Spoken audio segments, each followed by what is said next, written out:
저는 텍사스 A&M 대학에서 건설관리 및 컴퓨터공학과 교수님 지도 아래서 융합 박사학위를 취득하고 현재는 같은 대학에서 컴퓨터공학과에서 포닥 과정에 있습니다. 제가 지금 포닥 과정에 있는 랩을 좀 간략하게 설명드리면 띠오도라 차스파리 교수님께서 디렉터로 계신 휴먼 바이오 비헤이비럴 시그널 랩에 저는 속해 있고 본 그룹에서는 인간에게서 발생되는 다양한 생체 신호를 이용해서 사람의 생체 반응과 그리고 그 주변과의 상호작용을 연구하는 그런 그룹에 있습니다. 그래서 오늘 제가 발표 제목은 디지털 트윈 시티 생체 신호를 통한 도시 환경의 측정입니다. 제가 기존에 다른 발표를 많이 봤었는데요. 기존 발표해 주셨던 분들은 도시의 탄생, 도시의 성장, 미래, 그리고 그 안에서의 기술의 예시를 좀 거시적인 측면에서 많이 발표를 해주시고 알려주셨는데, 오늘 저 같은 경우는 좀 하나의 테크놀로지에 초점을 둬서 도시를 관리하는 이런 새로운 기술이 어떻게 개발이 되고 어떻게 검증이 되고 쓰여질 수 있는지 좀 공학자의 마인드로 좀 초점을 둬서 발표를 드리고자 합니다. 특히 강소도시 아이디어 공모전 및 융합과제 공모전을 준비하시는 분들께도 많은 도움이 되기 바라면서 발표 시작하도록 하겠습니다. 테크놀로지는 어떻게 소도시의 경쟁력을 갖추게 하여 강소도시로 만들 수 있는가? 저는 이 질문을 새로 단장된 강소도시 홈페이지에서 찾았는데요. 이 질문 보고 저도 참 궁금히 생각해 봤습니다. 과연 미래 도시, 강소도시는 어떤 모습일까? 그리고 이때까지 내가 했던 연구에서는 이런 강소도시가 되기 위해서 어떤 부분을 나의 연구가 채워줄 수 있을까를 좀 곰곰이 생각해 봤습니다. 곰곰이 생각해 본 결과 제가 생각하는 미래 도시의 한 일정 부분은 도시 안에서 발생되는 문제점을 이런 새로운 테크놀로지를 이용해서 보다 잘 발견하고 빠르게 정확하게 식별하고 또 평가해서 늦지 않은 시기에 우리 시민들을 위해서 다시 해결해 주는 게 좀 강소도시로 가는 그런 길목의 참 중요한 한 부분이 아닌가라고 생각했습니다. 그러한 맥락에서 저의 발표는 오늘 두 파트로 이루어져 있는데요. 첫 번째 파트는 이 사람에게서 얻어진 그 웨어러블 센서를 이용해서 도시 시민, 특히 그 보행자로부터의 위치 기반의 그 바이오 시그널을 모아서 사람들이 보행 중에 우리의 이 빌트 인바이러먼트, 건조 환경으로부터 느끼는 어떤 사용성 평가에 대해서 이야기해 보고자 합니다. 특히 이 파트 안에서는 도시 시민으로부터 어떤 바이오 시그널이 얻어질 수 있는지, 또 바이오 시그널은 사실 무엇인지, 왜 사용해야 되는지, 그리고 어떻게 사용해야 되는지에 대해서 좀 다루고 있다고 생각하시면 됩니다. 두 번째 파트는 이런 보행자 바이오 시그널을 이용해서 디지털 트윈 시티 모델을 만들고 그런 모델이 어떻게 활용될 수 있는지를 좀 더 이야기해 보고자 합니다. 디지털 트윈 시티 모델은 결론적으로 사람들이 어떤 부적절하고 에이징되고 오래되고 좀 애드버스한 빌트 인바이러먼트로부터 느끼는 그런 순간적인 스트레스 패턴들을 포착할 수 있습니다. 그래서 이런 디지털 트윈 시티 모델은 다양한 인터벤션의 효과를 측정해 볼 수 있습니다. 인터벤션이라고 하면 개입인데 이제 뭐 시티 도시 정부나 혹은 그 얼반 플래너로부터 노후화된 빌트 인바이러먼트 우리 도시를 개선하고 또 버려진 공간을 새 단장했을 때 그것에 대한 효과로서 사람들이 어떻게 느끼는지를 좀 오브젝티브하고 객관적으로 판단해 볼 수 있는 그런 느낌입니다. 그리고 테크놀로지컬 인터벤션도 있는데 뭐 도시를 좀 더 편하게 다닐 수 있는 라우팅 어플리케이션이나 뭐 쉐이딩 인덱스, 플러딩 인덱스 이런 같은 새로운 정보를 사람들에게 전달해 주었을 때 그 사람들이 얼마나 그 사람들의 행동이 어떻게 변하고 또 스트레스 레벨이 그 사람들이 주변을 다닐 때 어떻게 좀 더 저감될 수 있는지 이런 것들을 모델로서 한번 평가해 볼 수 있는 이런 내용을 담습니다. 그래서 첫 번째 파트를 먼저 발표 시작드리겠습니다. 부제는 Pedestrians as Sensors Capturing Environmental Distress Using Large-Scale Biosignal입니다. 도시는 인간이 만든 빌트 인바이러먼트로 이루어져 있고 이는 끊임없는 관리를 필요로 합니다. 제가 생각하는 관리는 그냥 고장난 물건을 고치고 단순히 이렇게 고치는 것이 아닌 또 사실 잘못된 계획을 수정하는 것도 포함한다고 생각을 합니다. 세 가지 예시를 가지고 왔습니다. 세 개의 사진이 있는데 첫 번째 사진은 유치원 앞에 신호등이 오작동되어서 그 어린이들이 등하교를 하거나 또 보행자들이 이 신호등을 건널 때 굉장히 불편함을 느낄 수 있는 그런 부분입니다. 사진입니다. 중간에 있는 사진은 꺼진 가로등입니다. 이렇게 가로등이 꺼지게 되면 당연히 밤에 이 길을 걷는 사람들은 위협을 느낄 수 있고 좀 불편함을 느낄 겁니다.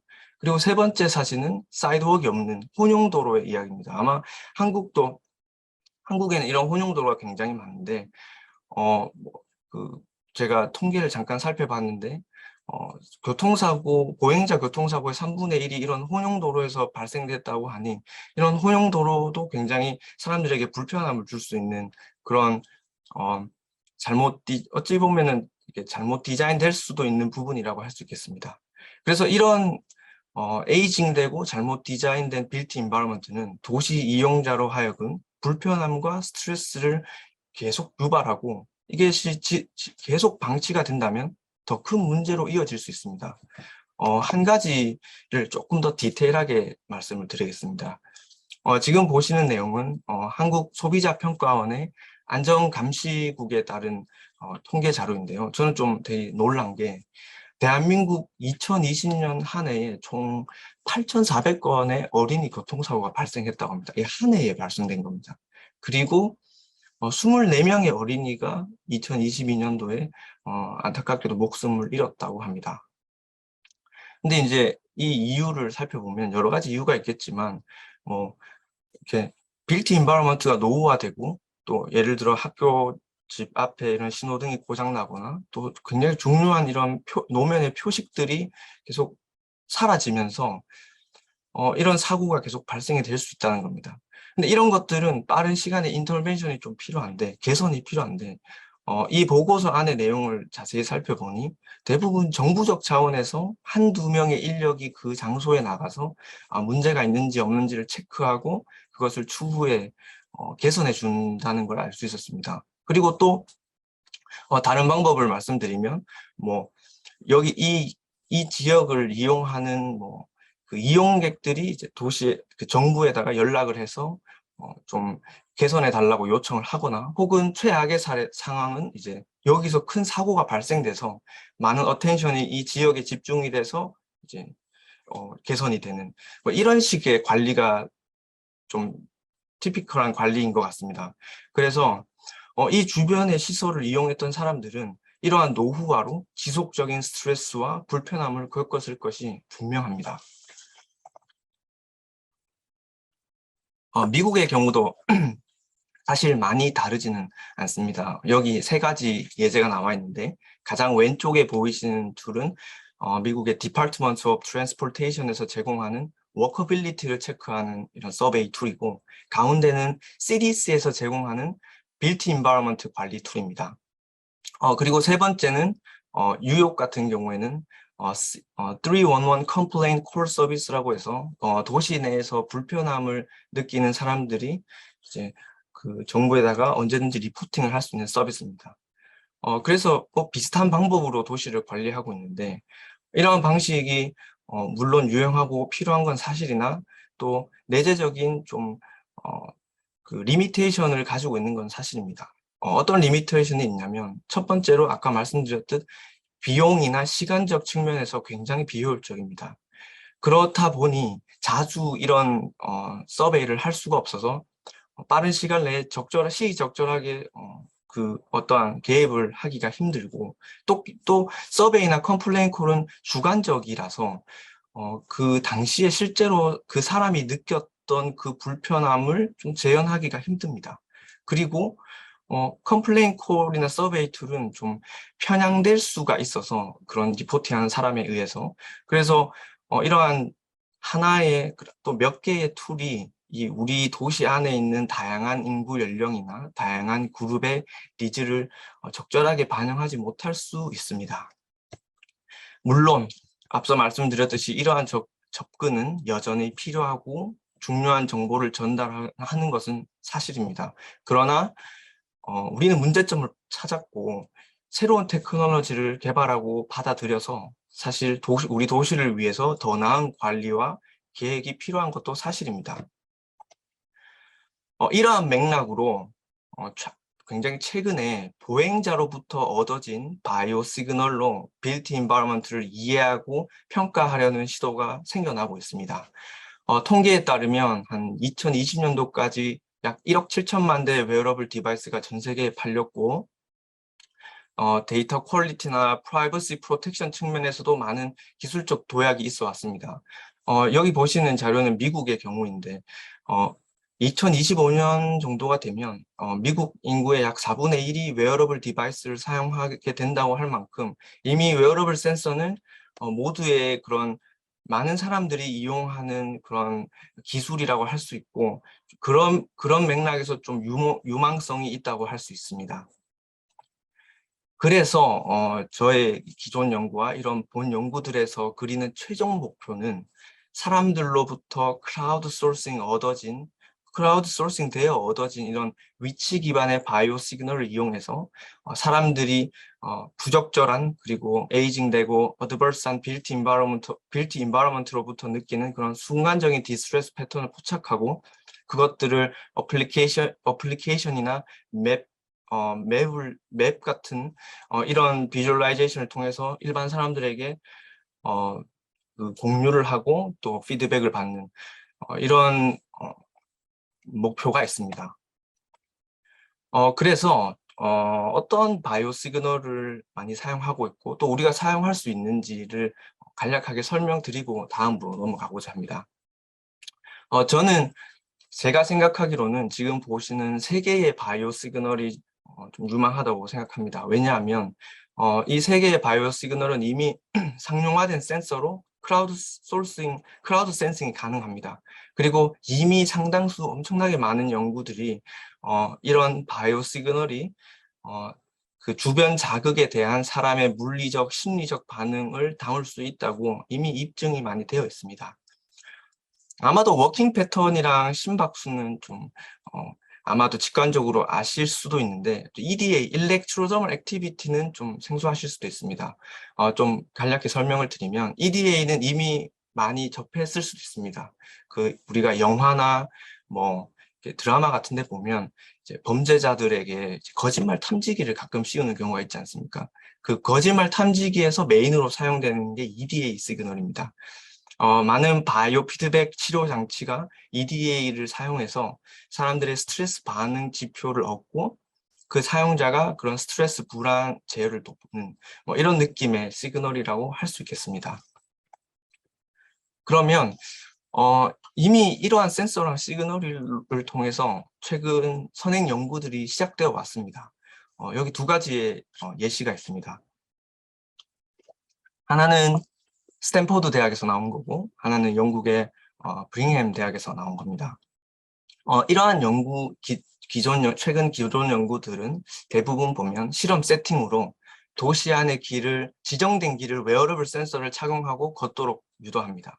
그리고 나서 이제 그 사람들로부터 웨어러블 센서에서 바이오 시그널을 얻고 그리고 추가적으로 그 사람에게 설문조사를 통해서 이 걸었던 길 중에서 어떤 공간에서 스트레스를 느꼈고 그런 스트레스 정도를 좀 파악하고 또 혹은 연구자가 다시 직접 길을 걸으면서 어떠한 오디 툴로 그 길을 직접 평가해서 바이오 시그널과 그 서베이 혹은 오디트의 결과와 얼마나 상관관계가 있는지를 통계적으로 보는 그런 류의 느낌으로 기존 연구들이 최근에 시작되었습니다. 그리고 또 다른 예시를 두 개 가지고 와봤습니다. 하나는 호주의 살츠버그 대학과 하버드 대학의 공동 연구한 작품이고 또 하나는 서던 캘리포니아 대학에서 USC에서 나온 논문의 일부분입니다. 왼쪽 그림을 보시면 빨간 색깔 점이랑 초록 색깔 점이 있는 걸 볼 수 있습니다.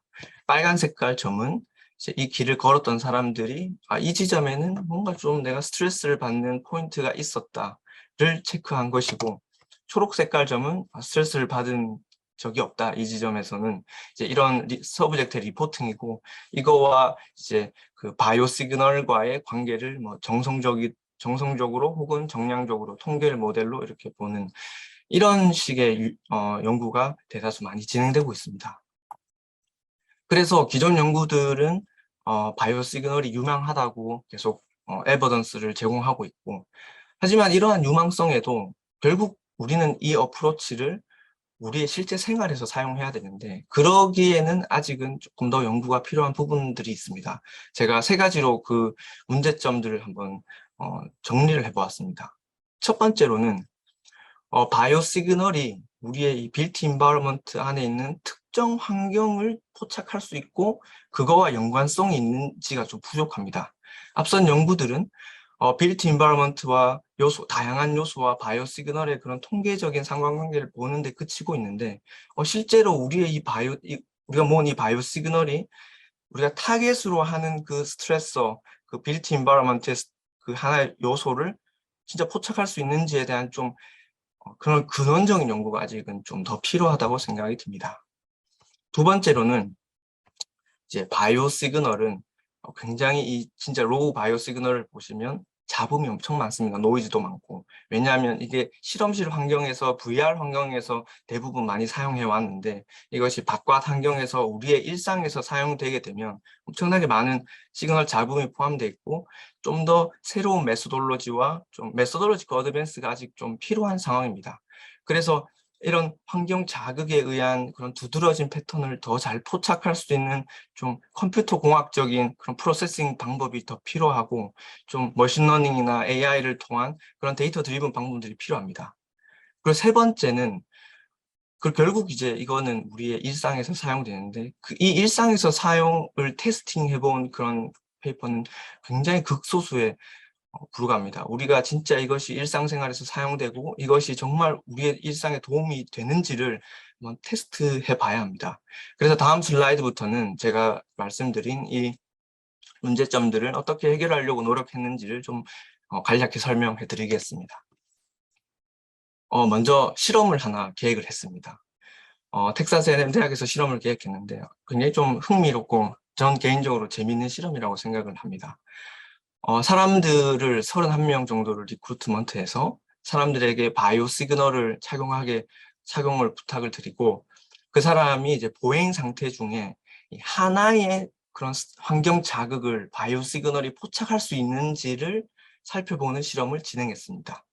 그래서 사람들은 여러 센서를 착용했는데 가슴에는 액션 카메라를 착용하고, 이제 이거는 저를 위한 겁니다. 이 사람이 무엇을 보았고 이 사람이 걸었을 때 어떤 일이 발생됐는지를 좀 더 잘 알기 위해서 좀 착용을 부탁드렸고, 손목에는 스마트워치를 하나 착용했고, 이 워치를 통해서 심박수나 뭐 스킨 템퍼처, 그다음에 아까 말씀드렸던 EDA 시그널, 그 거짓말 탐지기에 사용되는 이런 다양한 생체 신호를 얻을 수 있었고, 또 핸드폰을 주머니에 좀 넣고 가시길 부탁드려서 GPS 데이터를 얻었습니다. 그리고 하나는 IMU 센서라는 것을 또 발목에 좀 부탁드렸는데요. 아까 안채원 교수님이 말씀 주셨던 그 닭이 이렇게 발목에 착용했던 그 센서랑 같은 맥락입니다. 이제 IMU 센서는 뭐냐면 사실은 우리가 사용하는 아마도 모두가 지금 가지고 있을 겁니다. 핸드폰에도 이게 들어있는데, 가속도나 각속도, 지자기 센서를 포함해서 방향과 각속도 등을 측정해서 우리의 보행에서 얼마나 우리의 걸음이 스테이블하게 걷는지를 좀 더 잘 판단할 수 있습니다. 그래서 지금 이 실험 말고 앞으로의 연구에서는 핸드폰에 있는 IMU 센서를 통해서 이제 워킹 패턴을 포착했고, 여기 이 실험에서는 좀 더 잘 확인하기 위해서 이제 발목에 하나 채워봤습니다. 그리고 이제 사람들에게 건물을 3바퀴 돌게 부탁을 드렸는데, 그 건물 코너에는 죽은 동물 모형을 하나 뒀습니다. 그 LA의 그 할리우드 스튜디오에서 제작하는 그런 진짜 실제 모형과 비슷한 그 자동차에서 치여 죽은 것 같은 이제 죽은 동물 모형을 저희가 제작을 부탁드렸고, 이 모형을 선택한 이유로는 텍사스 네이버후드는 이런 죽은 동물 모형이 굉장히 많습니다. 이 다람쥐나 이런 그런 야생 동물들이 꽤 많아서, 그래서 이제 사람들에게 유니버셜하게 스트레스를 가할 수 있고 많은 사람들이 목격을 하면서 스트레스를 받기 때문에 이제 이걸 선택을 했고, 실험 전후에 서베이도 진행했습니다. 그래서 실험 결과 대부분의 사람들이 그 자극제를 보고 스트레스를 좀 느꼈다고 리포트를 하였습니다. 그러면 결과를 한번 보도록 하겠습니다. GPS와 비디오 데이터를 사용해서 자극의 위치를 찾고 먼저 전과 후의 데이터를 추출해서 통계적으로 분석했습니다. 가운데 3개의 그래프를 보실 수 있습니다. 첫 번째는 워킹 패턴이고, 두 번째는 EDA 시그널, 세 번째는 심박수입니다. 그래서 파란색 부분은 이 죽은 동물 모형을 보기 전의 데이터고, 빨간색 부분은 보고 난 후의 데이터입니다. 그리고 그레이 박스에 있는 거는 죽은 동물의 그 위치 그 자체입니다. 그래서 결과로서는 ADA와 워킹 패턴에서 유의미한 결과가 나왔고, 아주 좀 더 재밌는 결과는 대부분의 사람들이 두 번째, 세 번째 마주쳤을 때는 이게 가짜 모형이 아닐까? 이런 생각을 했음에도 불구하고 바이오 시그널에서는 그게 어떤 유의미한 결과가 나왔다는 점, 이게 좀 재밌는 사실이었습니다. 그런데 또 하나의 챌린지가 좀 생겼습니다.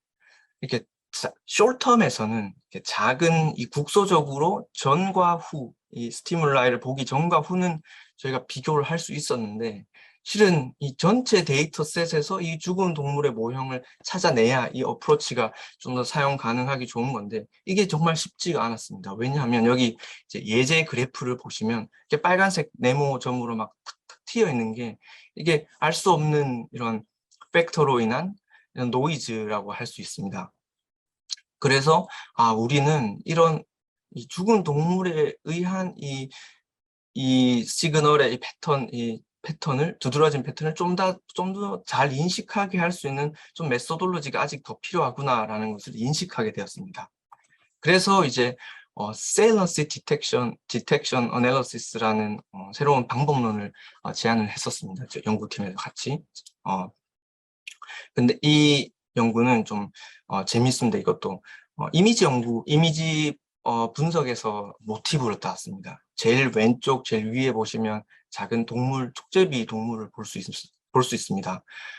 세넌스 디텍션은 이미지 연구에서 우리가 관심 있는 물체를 따내는 것을 말합니다. 그래서 배경으로부터 그 물체를 분리시키는 것을 말하는데, 결과물은 오른쪽에 보듯이 이진화된 영상으로 나옵니다. 흰색과 검은색으로. 그래서 그 오브젝트를 좀 더 잘 알 수 있도록. 이러한 탐지 방법은 이미지 관련 연구에서 그런 의사결정을 할 때 시간과 에너지를 좀 덜 소비하면서 빨리 포착할 수 있도록 도와주고, 이런 어프로치를 우리가 바이오 시그널에 한번 이용하면 어떨까 하는 생각에서 시작을 했습니다. 그래서 이러한 방법론을 아주 간단하게 설명을 드리면, 이제 머신러닝 기반의 기반으로 타임 시리즈 데이터를 세그먼팅해서 피처를 뽑고 서로 간의 비교를 통해서 두드러진 패턴을 더 잘 인식하게 만드는 거고, 최종적으로는 아까 그 죽은 동물의 모형의 그런 효과를 전체 데이터에서 확인할 수 있었습니다. 그래서 좀 더 이해를 돕기 위해서 제가 데모 비디오 하나를 준비했습니다. 이 비디오는 실제 서브젝트의 가슴에서 추출한 영상입니다. 이 서브젝트가 걷고 있고, 이제 워킹 패턴과 EDA 시그널이 이제 실시간으로 보여지는 걸 알 수 있습니다.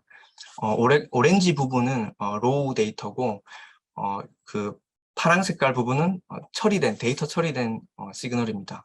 서브젝트가 죽은 동물 모형을 보고 나면 그런 워킹 패턴과 EDA에서도 유의미한 그런 반응들이 나타나는 걸 알 수 있습니다. 좀 더 이해를 돕기 위해서 이런 데모 영상을 가지고 와봤습니다. 이러한 방법론의 유용성을 입증하기 위해서 상업지역과 주거지역에서도 2번의 다른 실험을 진행했습니다. 보시는 바와 같이 사이드웍이 없거나 좀 집이 부서지거나 가스 컨테이너 혹은 기찻길을 걷는 그런 지역, 그런 공간, 혹은 사이드웍이 막혀 있거나 뭐 큰 트래시캔이 사이드웍에 있거나 이런 다양한 스티뮬라이를 통계적으로 구별해낼 수 있었고, 여기서 보시는 노란 색깔 심볼은 모든 서브젝트의 데이터가 합쳐져서 하나의 심볼로 나타난 겁니다.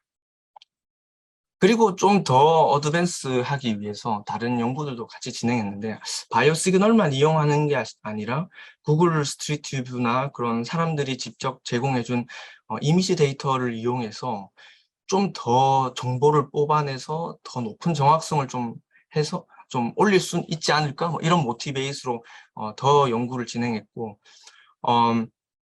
여기 보시는 바와 같이 구글 스트리트 뷰에서 어떤 사람이 걸었던 그 길에서 쉐이드가 있었는지, 사이드웍에 쉐이드가 있었는지, 뭐 스트리트 파킹 랏은 있는지, 사이드웍은 있었는지 없었는지 이런 것들을 추출하게 해서 바이오 시그널과 함께 사용을 했고, 이제 그 사람한테서 얻어진 정보를 통해서 그 장소에서 스트레스를 느꼈는지 안 느꼈는지를 레이블링하고 그것을 한번 분류하도록 시켰습니다. 그 머신러닝 기법 모델을 만들어서. 그랬더니 한 87% 정도의 액큐러시를 보는 것으로 확인을 했습니다. 그래서 이제 이전까지는 메소드를 개발을 하고 우리 이 바이오 시그널이 우리가 생각하는 이 스티뮬라이를 포착할 수 있는지를 좀 근원적인 것을 확인했다면, 그러면 이제 이게 일상에서 한번 데이터를 구해보고 과연 가능한지를 한번 연구를 진행하였고, 현재 진행 중에도 있습니다. 그런데 이제 일반 대중에게서 데이터를 좀 더 편하고 정확하게 모으려면 플랫폼이 하나 더 필요했습니다. 그래서 핸드폰 어플리케이션도 함께 개발을 했습니다. 데이나미카라는 회사와 합작해서 공동 개발을 하였고, 이 부분에 대해서는 핸드폰으로는 GPS 데이터뿐만 아니라 앱 사용자가 그런 트립 비헤이비어, 이 사람이 걸었는지, 자동차를 탔는지, 자전거를 탔는지 이런 행동의 모두까지도 자동으로 분류하게 만들었고, 이 워킹이라는 그런 트립이 끝나면 자동으로 서베이가 이제 제공이 되어서 설문조사도 좀 할 수 있도록 부탁을 드렸습니다. 이거 설문조사의 예시입니다. 설문조사를 한 이유는 바이오 시그널을 밸리데이션 하기 위해서 사용이 되었습니다. 설문조사를 통해 서브젝트들이 언제, 어디서, 어떻게, 왜 빌트 인바이러먼트로 스트레스를 느꼈는지 리포팅을 하게 하고, 좀 더 디테일하게는 그 사람이 걸었던 길을 다시 보여주고, 이 길에서 어떤 지점에서 스트레스를 느꼈는지를 한번 좀 찍어달라고 부탁을 드렸습니다. 그걸 찍고 나면 얼마나, 왜, 어떻게 느꼈는지를 좀 리포팅하는 질문들이 나오는 그런 구성의 서베이가 자동으로 계속 지급이 됩니다. 그래서 이런 스마트폰과 리스트 센서는 블루투스 모듈을 통해서 합쳐질 수 있고, 그래서 IMU 데이터나 EDA, 심박수, 스킨 템퍼처 이런 다양한 바이오 시그널과 GPS 데이터, 서베이 데이터들이 자동으로 모이고 자동으로 클라우드 플랫폼에 보내지면서 서브젝트와 연구자는 1단위로 실시간으로 서브젝트들이 데이터를 잘 모으고 있는지를 좀 확인할 수 있는 이런 세팅으로 실험을 진행했습니다. 그래서 실험의 세팅을 좀 간략하게 말씀을 드리겠습니다. 총 67명을 리크루트했고, 스마트폰과 그 리스트 센서, 이 손목 와치 2개만을 착용을 하게 부탁을 드렸고, 총 2주간 착용을 했습니다. 그리고 5개월간 실험을 총 진행되었고, 결론적으로는 1561개의 워킹 트립이 제공되었습니다. 하나의 워킹 트립이라고 하면 어떤 지점에서 다른 지점까지 한번 이런 걸음을 완료를 했을 때 한 번의 워킹으로 디텍이 되었습니다. 그리고 이 시스템을 사용했던 사람들은 1581곳의 스트레스 지점을 리포팅 해주었습니다. 이거는 사람들이 직접 앱을 통해서 리포팅을 해준 겁니다. 그래서 이제 데이터의 좀 이런 오버뷰를 살짝 보여드리고자 합니다. 여기 보시는 파란 색깔 길은 한 사람이 한 번 걸었던 길입니다. 그리고 빨간 색깔 앞정이 중간에 있는 걸 볼 수 있습니다. 이거는 그 사람이 나는 이 지점에서 스트레스를 느꼈다. 그 이유는 블락디 사이드웍과 리터, 쓰레기들이 있어서 좀 스트레스를 느껴서 이제 리포팅을 해주신 겁니다. 당연히 이런 이 워킹에 대한 정보는 바이오 시그널과 싱크로나이즈 되어 있고, 이제 이 그래프를 보면 알듯이 이분은 2000초 정도의 워킹 트립을 수행하였고 한 600초 정도에서 스트레서를 만났구나. 이걸 알 수 있습니다. 그래서 앞서 말씀드렸던 그 1581개의 스티뮬라이와 바이오 시그널의 좀 연관성을 보았습니다. 이건 이제 리포팅된 정보입니다. 많은 사람들이 poor working surface나 lack of crosswalk 아니면 high speed of traffic 이런 부분으로부터 스트레스를 많이 느꼈다고 제공해 주셨고 이런 바이오 시그널과 서브젝트 리포팅에 의한 스티뮬라이에 대해서 서로 다른 상관성을 유의미하게 확인하였습니다. 그리고 이건 좀 다른 이야기인데 머신러닝 장소 기반의 머신러닝 기법을 이용해서 이렇게 그룹 레벨의 디스트레스를 좀 식별할 수 있는지, 모든 사람의 데이터를 해서 이제 스트레스를 식별할 수 있는지를 한번 또 테스팅을 해봤습니다. 중간에 보시면 파란 색깔 네모 박스랑 빨간 색깔 네모 박스를 보실 수 있습니다. 파란 색깔 네모는 사람들이 스트레스를 받았다고 리포팅한 적 없는 세그먼트입니다. 그리고 빨간 색깔은 한 번이라도 스트레스를 리포팅한 지점입니다. 그래서 그 두 개의 지점을 이제 머신러닝 클래시피케이션 모델을 이용해서 한번 프리딕션하게 만들었고 한번 학습을 해보았고 결국 모든 데이터를 잘 사용했을 때 한 80%까지 도달하는 것을 저희는 확인할 수 있었습니다. 그리고 이제 마지막으로 이런 결과들은 사람들에게 직접 잘 전달돼야 되고 쉽게 전달돼야 되고 좀 편하게 쓸 수 있어야 됩니다. 그래서 이러한 것에 대한 생각을 계속 하고 있고 지금 이 비주얼라이제이션은 이제 현재 진행형입니다. 아직 컨펌된 건 아니고 진행된 부분에 대해서 간략하게 말씀드리겠습니다. 보시는 맵을 이해하려면 총 3개의 레이어를 이해하셔야 됩니다. 첫 번째는 바이오 시그널입니다. 바이오 시그널 1E를 가지고 왔는데 파란색부터 핑크색으로 이렇게 색깔로 매치되어 있고 파란색 부분은 시그널이 좀 안정화되어 있고 사람들이 좀 이모셔널한 그런 것들이 좀 평온한 상태, 핑크색은 좀 이모셔널 어라우절이 있었고 스트레스를 받았을 수도 있다는 것을 유추할 수 있는 그런 느낌으로 봐주시면 됩니다. 그리고 스티뮬라이는 동그라미가 작으면 사람들이 조금만 그 지점에서 리포팅을 한 겁니다. 스트레스가 없었다고. 동그라미가 크면 클수록 그 지점은 좀 스트레스가 많았던 겁니다. 그리고 또 화살표가 하나 있는데 이거는 그 지점에서 대부분 사람들이 걸었던 그 걸음의 방향입니다.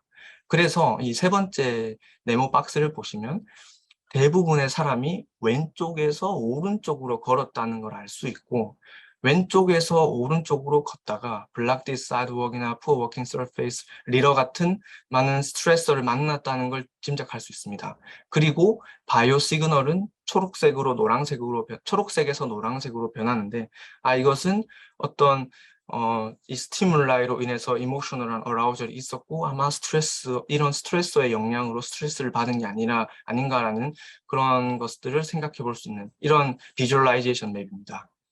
그래서 이거를 어떻게 사용할 수 있을지에 대해서 생각하고 많은 포텐셜이 있는데 하나를 예시로 들어드리면 아마 구글 맵이나 네이버 지도 같은 길찾기 어플리케이션이랑도 접목이 될 수 있을 것이라고 생각합니다. 현재 길찾기 어플은 가장 빠른 길과 예상 도착 시간 등과 같은 그런 정보만 알려줍니다. 아마도 많은 사람들이 쓰고 있을 테니 길찾기 어플은 잘 알고 계실 겁니다. 그런데 만약에 우리가 이런 길찾기 어플에서 그 도착지까지 갈 때까지의 그런 예상되는 스트레스 정보나 만나게 될 스트레서들 이런 정보를 좀 추가 제공해 준다면 좀 더 사람들은 레스 스트레스하고 걷기 좋은 루트를 선택하고 또 우리는 이런 정보를 제공할 수 있을까라는 생각을 하고 있습니다. 저는 특히나 이런 정보는 우리의 취약계층에 더 유용할 것이라 생각합니다. 예를 들어 그 노약자분이나 휠체어를 타고 계신 분, 어린이, 임산부 이런 취약계층들이 이런 어플리케이션과 새로운 정보를 받아들였을 때 아마 더 모빌리티 플래닝을 잘할 수 있지 않을까 이런 생각을 담고 있습니다. 또 하나는 이제 우리 정부 관계자나 플래너들이 이 정보를 이용해서 도시를 보호하고 관리하는데 사용할 수 있을 것이라고 생각합니다. 이러한 아이디어는 이제 파트 2와 이어집니다. 이제 파트 1이 끝났고 파트 2로 넘어가도록 하겠습니다. 파트 2에서는 앞선 이제 바이오 시그널을 통해서 이제 만들어질 디지털 트윈 시티 모델 이것을 좀 더 어떻게 활용할 수 있을지에 대한 이야기를 담습니다. 지금 현재 연구팀이 이제 엄청나게 큰 실험을 휴스턴 지역에서 다시 또 계획을 하고 있습니다. 그래서 이 실험에서는 총 2가지를 확인하려고 실험을 합니다. 첫 번째는 이제 인터벤션이 여기서 나오게 되는데 아까 제일 처음에 들었던 테크놀로지컬 인터벤션과 인바이러먼털 인터벤션입니다. 정부 측면에서 그리고 얼반 플래너 측면에서 시민들에게 도시에서 좀 더 잘 편하고 잘 이용할 수 있도록 항상 끊임없는 관리를 해주고 새로운 공간을 창출해 주지 않습니까? 이러한 그런 변화가 과연 사람들의 스트레스 레벨과 행동에 변화를 주는지를 파악하는 게 environmental intervention이고, 또 사람들에게 도시에 관한 새로운 정보를 담은 테크놀로지를 전달했을 때는 과연 시민들이 어떻게 받아들이는지, 행동은 어떻게 변하고 스트레스 레벨은 좀 저감이 되었는지를 좀 실증적으로 한번 테스팅해보자는 모티베이셔널 이 실험이 진행되었습니다. 그래서 실험 로케이션에 대해서 좀 설명을 간략하게 드리겠습니다. 이제 다가오는 가을에 첫 실험을 진행 중에 있습니다.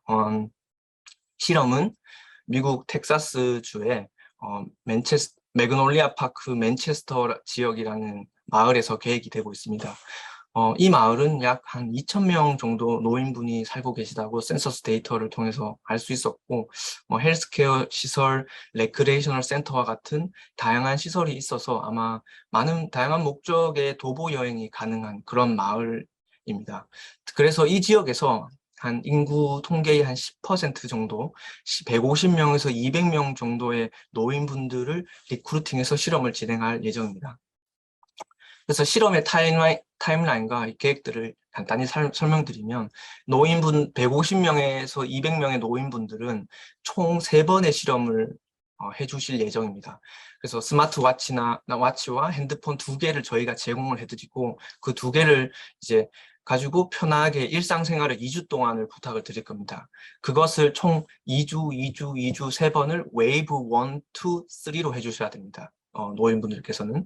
그리고 웨이브 1에서 이제 그 노인분들의 바이오 시그널과 GPS 데이터, 다양한 데이터를 얻고, 그 웨이브 2가 그 가운데에 environmental intervention을 가합니다. 이제 시티를 좀 리트로핏 해주고, 레노베이트 해주고, 좀 체인지를 가해주고, 과연 이것을 해주었을 때의 전과 후가 어떻게 변했는지를 저희는 측정을 할 예정입니다. 그리고 2번째는 웨이브 2가 끝나면 테크놀로지컬 인터벤션을 노인분들께 해드립니다. 저희가 디벨롭한 이런 뉴 테크놀로지를 노인분들에게 직접 드리고 잘 사용하게 좀 이렇게 좀 알려드린 다음에 과연 이런 테크놀로지가 우리의 시민들에게 어떻게 좀 다르게 이걸 좀 오브젝티브한 그들에 대한 이런 사용성 평가를 좀 오브젝티브하게 이제 평가를 또 웨이브 2와 웨이브 3를 통해서 할 예정입니다. 그래서 과연 어떤 environmental intervention이 가해질지도 아마 궁금해 하실 것 같아서 간략하게 또 준비를 해봤습니다. 이 부분에 대해서는 이 프로젝트에서 지금 시티 오브 휴스턴 정부 관계자들과 굉장히 액티브하게 콜라보레이션을 진행하고 있고, 매주 혹은 2주에 한 번씩 만나서 우리가 이 제한된 시간 안에서 어떤 리트로핏을 해줄 수 있는지를 계속 이야기하고 있습니다. 또 이제 텍사스 A&M 대학의 이찬남 교수님께서 지난 학기에 스튜디오 클래스도 열어서 학생들이 직접 맨체스터 그 매그놀리아 파크 지역에 가서 어떤 지역을 좀 개선해 줄 수 있을지를 좀 함께 디자인을 해봤고, 굉장히 좋은 안들이 많았습니다. 그 스튜디오에서. 예를 들어서 어떤 팀은 이제 그 버스 스탑이 굉장히 노후가 되어 있었는데, 저도 직접 가서 이제 봤었는데, 그것을 이제 좀 이런 식으로 보시는 바와 같이 개선해주면 어떨까? 이런 안도 있었고, 또 버려진 스페이스 같은 경우는 이제 저희는 팝스라고 합니다. 이걸 privately owned public space 프로젝트인데, 이제 이런 것들을 좀 개선해서 사람들이 좀 이용을 좀 더 할 수 있고 이 주변을 거닐 때 좀 더 사람들이 편하고 행복하게 즐길 수 있는 뭐 이러한 프로젝트를 또 만들어서 시티에 직접 프로포즈해서 그 인터벤션으로 하나 하면 어떨까도 추진을 하고 있고 또 베이커리 풀리나 굉장히 또 많은 민간 단체에서도 이런 그 인터벤션을 이제 도와주려는 의지가 굉장히 강해서 또 필드 코디네이터와 함께 이제 진행 중에 있습니다. 이것은. 그리고 또 테크놀로지컬 인터벤션도 진행 중에 있습니다. 이거는 미시간 대학 팀과 함께 진행을 중인데, 과연 우리가 어떤 테크놀로지컬 인터벤션을 노인분들께 해드릴 수 있을까? 이렇게 고민을 하고 있고, 가장 뭐 중요하게는 아마도 길을 걸을 때 좀 스트레스를 덜 느낄 수 있는 스트레스 리스폰시브 라우팅 플랜을 제공할 수 있는 어플리케이션이나 혹은 뭐 AR을 통한 제공, 이것도 좀 생각 중이고, 왜냐하면 또 노인분들께서 이제 구글 맵이나 맵을 통해서 보는 건 좀 불편하실 수 있으니 그냥 AR로 이제 길을 탁 찍으면 바로 그 정보를 보일 수 있도록 이런 여러 가지 안을 좀 진행 중이고 또 하나는 텍사스 아마 요번에 이제 강남에서도 물난리가 크게 나서 저도 굉장히 많이 걱정했었는데 휴스턴도 똑같습니다. 비만 왔다 하면 플러딩이 빈번합니다. 그래서 이제 모든 집을 사고 팔 때 이런 플러딩 인덱스까지 이제 제공하는 수준인데 이런 플러딩 인덱스나 혹은 여름에는 텍사스가 엄청나게 덥습니다. 정말 길을 걷기가 힘들 정도인데 이제 이런 히트 스트레스, 히트에 대한 그런 레이어 또 이제 스트릿 레벨에서 쉐이딩 인덱스를 좀 더 제공해주는 방안 뭐 이런 다양한 레이어들의 테크놀로지컬 인터벤션을 좀 그리고 또 사용하기 편하게 하는 것을 좀 목표로 지금 제안 중에 있습니다. 만들고 있습니다.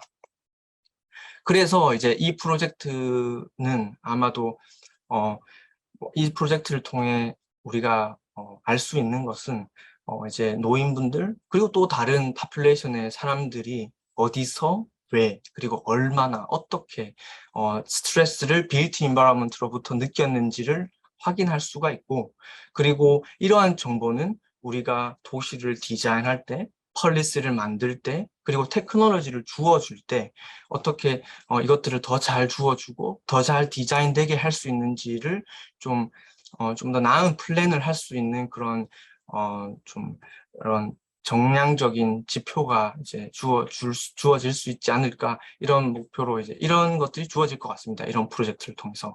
그래서 지금 말씀드린 데까지가 파트 2고 이제 파트 3 이제 앞에 말씀드리진 않았지만 제가 생각하는 지속 가능한 강소도시는 어떤 건지도 좀 말씀을 간략하게 드리고자 합니다. 그리고 또 미래에는 어떤 가능한 미래 연구는 어떤 게 있을까도 좀 고민을 해보았습니다. 저는 한 가지 예시로 아마 에이지 프렌들리 시티도 좋은 예시가 될 수 있지 않을까 생각합니다. 이 텀은 제가 알기로 이제 그 OECD에서 처음 나온 이제 그런 플랜이라고 알고 있습니다. 우리 이 도시는 고령화가 계속 과속화되고 있고 많은 사람들이 에이징 인 플레이스를 하고 싶어 합니다. 에이징 인 플레이스라 하면 이제 사람들은 가능한 한 본인들이 살고자 하는 지역에서 하고 본인들이 살고자 하는 지역에 하는 그런 의미를 담습니다. 그래서 저는 그 에이징 인 플레이스를 가능케 하는 것이 이런 테크놀로지의 도움이고 그리고 시민이 그 중심에 있어야 된다고 생각합니다. 그것에는 세 가지가 필수적이라고 생각이 듭니다. 첫 번째는 시민 그 자체가 센서가 되어서 디지털화된 도시 모델의 데이터를 끊임없이 제공해 줄 수 있고 그리고 그런 가공된 데이터는 시민들에 의해서 감시되고 확인될 수 있어야 되고 사용될 수 있어야 되며 피드백을 받아야 됩니다. 그래서 시민들은 그 디지털 레이어의 디자이너가 되는 겁니다.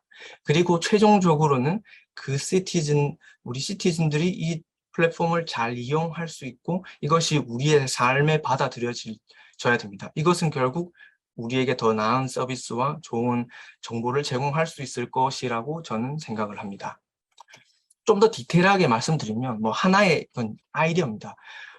Naturally Occurring Retirement Community라고 NORC라는 개념이 아마 한국에도 점점 생겨나고 이미도 많이 있는 것 같습니다. 이제 자연적으로 발생된 노인이 많이 사는 그런 지역입니다.